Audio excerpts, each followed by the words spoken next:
Turn off your engine and set the parking brake. Pull on the hood release handle and open the hood.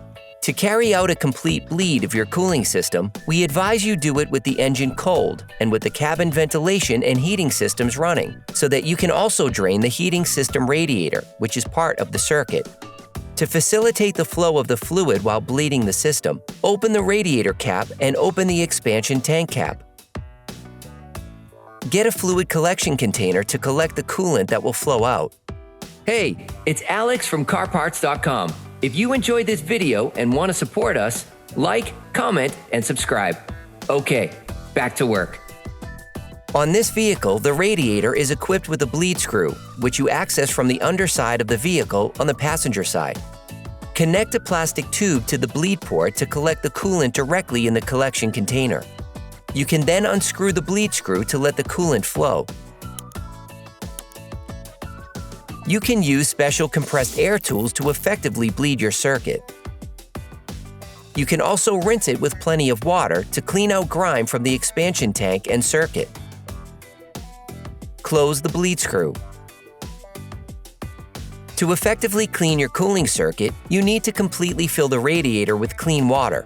Then, put the radiator and expansion tank caps back in place. Start the engine and let it run until it warms up to operating temperature.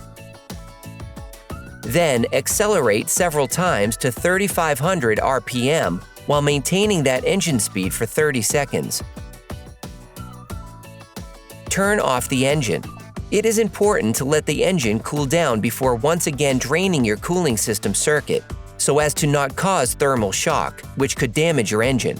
Once the engine has cooled down, you can repeat the steps to drain the cooling circuit. You can repeat the cold water filling and draining operation until the drained water becomes clear and free of grime. The manufacturer recommends that you turn off the climate control system during the filling procedure. After the cooling system has been cleaned, you need to fill the system with coolant. Close the radiator bleed screw. Then, start by completely filling the radiator. Close the radiator cap. Then fill the expansion tank to the maximum level.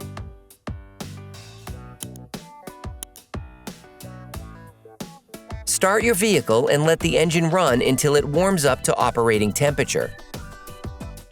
Then alternate between a 30-second acceleration to 3,500 RPM and a 30-second idle sequence. Turn off the engine. Open the radiator and expansion tank caps. Squeeze the coolant hose several times to help expel air bubbles from the cooling system. Be careful not to burn yourself, as the system is still hot. Close the caps. Restart your vehicle and let the engine run until it warms up to operating temperature. Repeat the acceleration and idling steps. As the engine temperature rises, the thermostat will open, which will allow the entire system to fill correctly.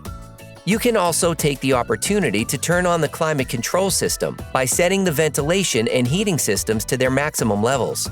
If the radiator supply and outlet tubes are hot, this is a good indicator that all air has been purged from the cooling system. You can then turn off your engine and readjust the coolant level if necessary.